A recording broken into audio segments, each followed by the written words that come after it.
नमस्कार, मेरा नाम है डॉक्टर पुरु धवन और आज इस वीडियो में हम बात करने वाले हैं कि क्यों किडनी फेलियर पेशेंट के अंदर हमें वेट लॉस देखने को मिलता है।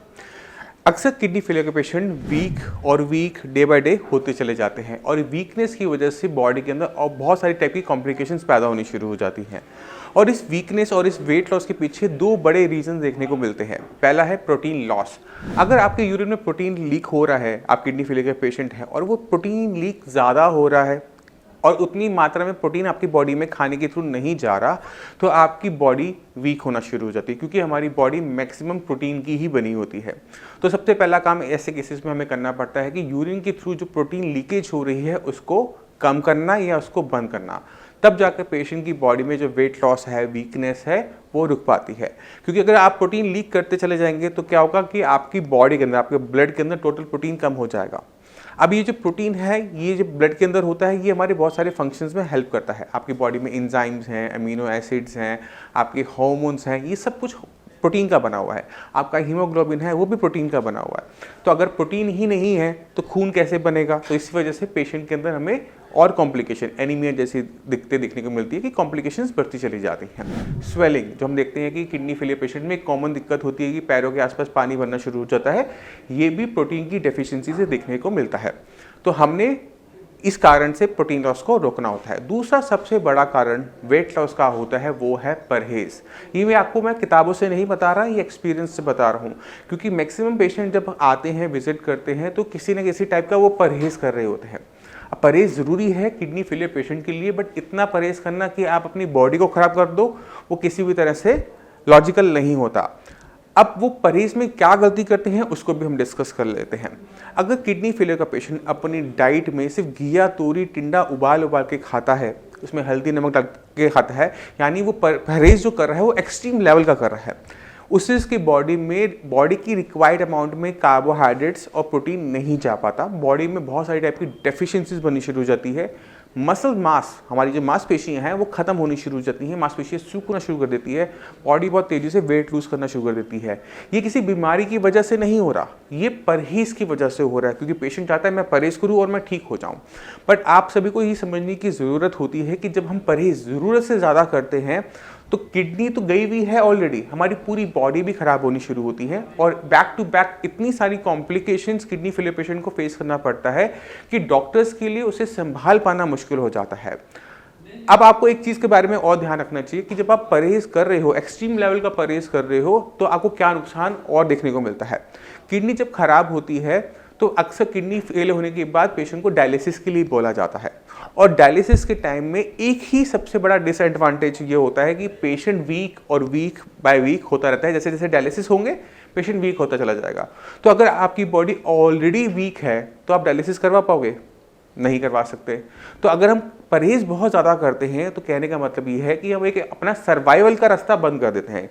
कल को किसी इमरजेंसी की वजह से आपको डायलिसिस की ज़रूरत पड़ जाए तो हो नहीं पाएगा, क्योंकि आप में बॉडी में इतनी वीकनेस है।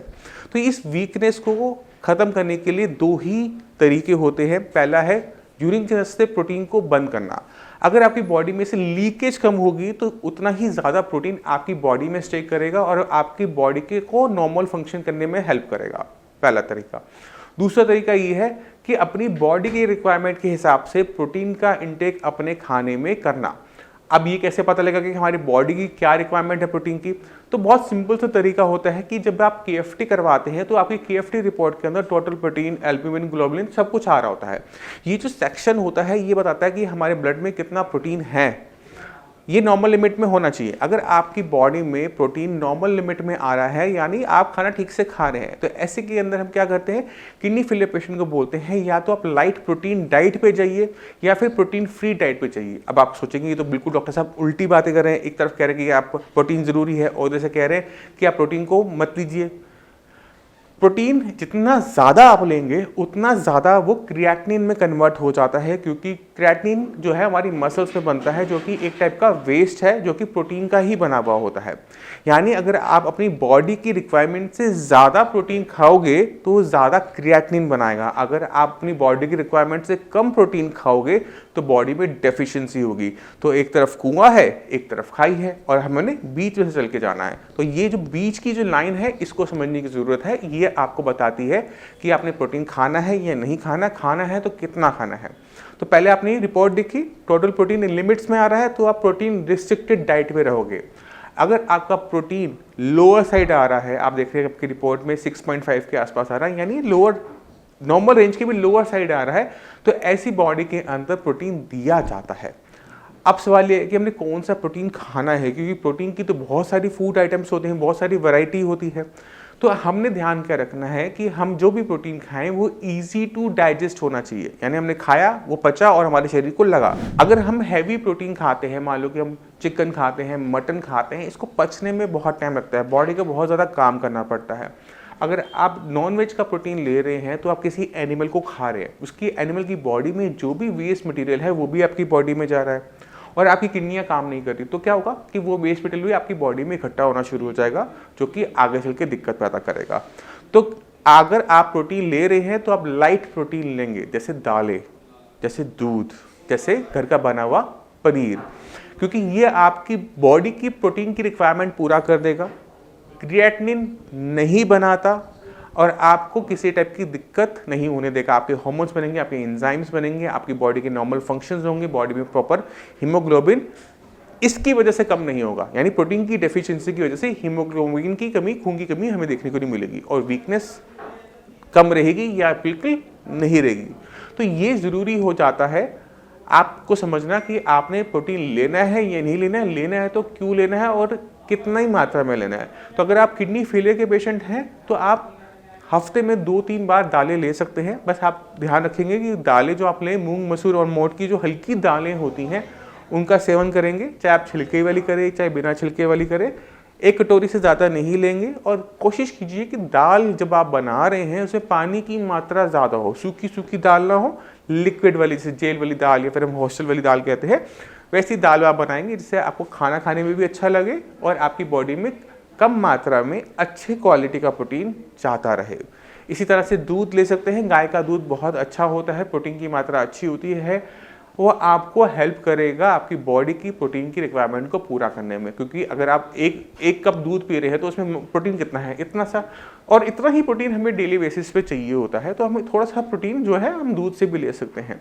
जिन पेशेंट में डायलिसिस हो रहा होता है उनकी प्रोटीन की रिक्वायरमेंट बदल जाती है, उनकी प्रोटीन की रिक्वायरमेंट ज़्यादा हो जाती है, क्योंकि उन्होंने डायलिसिस के टाइम में प्रोटीन हमारी बॉडी से बाहर चला जाता है, बॉडी में जो एंजाइम्स है, विटामिन है, वो भी निकल जाते हैं, तो उसे तेज़ी से पूरा करना पड़ता है। इसी वजह से डायलिसिस के टाइम पे आपको मल्टीविटामिन इंजेक्शंस भी दिए जाते हैं, क्योंकि हमें पता है कि डायलिसिस के टाइम में वो भी बॉडी से बाहर चले गए। अब आप क्या करेंगे, अपनी बॉडी को पूरा करने के लिए ऐसे पेशेंट जिनका डायलिसिस चल रहा है वो अपनी प्रोटीन की डाइट के अंदर एग्स को ऐड कर सकते हैं, एग वाइट को ऐड कर सकते हैं, जिससे उनकी बॉडी में किसी टाइप की डेफिशिएंसी ना हो, क्योंकि एग को कंप्लीट फूड कहा जाता है। इसमें विटामिन, मिनरल, न्यूट्रिशन सब कुछ पूरा होता है।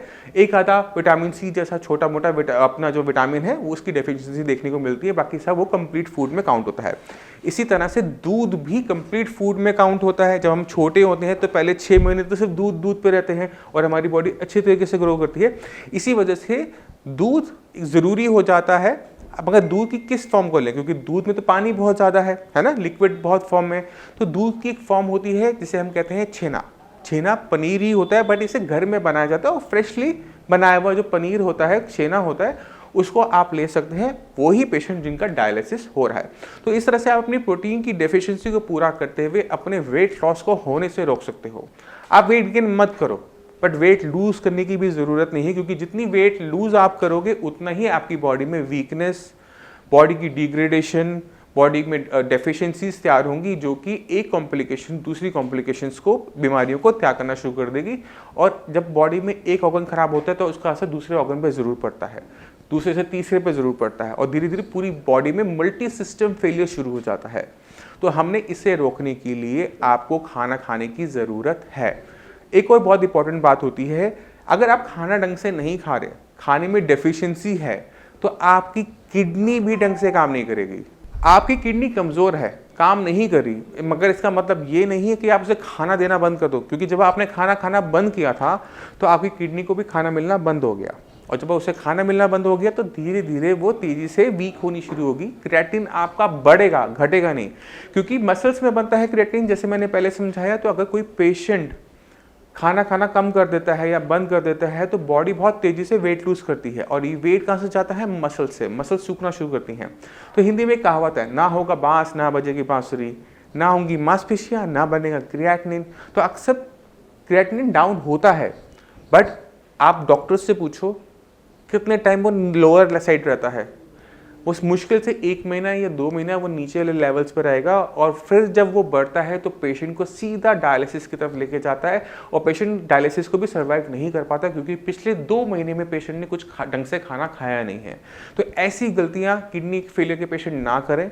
खाना ढंग से खाएं, प्रोटीन बंद किया है, कम किया गया है, मगर अपनी बॉडी की रिक्वायरमेंट को समझते हुए, अपनी बाकी ऑर्गन्स को बचाते हुए खाने को प्लेस करें। मैं उम्मीद करता हूँ इस वीडियो से आप काफ़ी कुछ समझ गए कि आपका वेट लूज क्यों होता है अगर आप किडनी फेलियर पेशेंट है। अगर वेट लॉस हो रहा है तो उसके पीछे 2 बड़े कारण क्या है, उन 2 बड़े कारण को कैसे काउंटर करना है, कैसे उसको हटाना है अपनी बॉडी से, इसके बारे में आप गहराई से समझ गए होंगे। फिर भी कोई भी डाउट हो, कुछ भी पूछना चाहते हो, मोस्ट वेलकम है। आप मुझसे आके मिल सकते हैं। डॉक्टर्स की पूरी टीम है, आप उनसे मिल सकते हैं, उनसे बात कर सकते हैं, वो आपको हेल्प आउट करेंगे आपकी बीमारी को हराने में। अब इसी के साथ आप सभी से चलने की आगे चाहूँगा। मिलते हैं अगली वीडियो में, तब तक के लिए नमस्कार।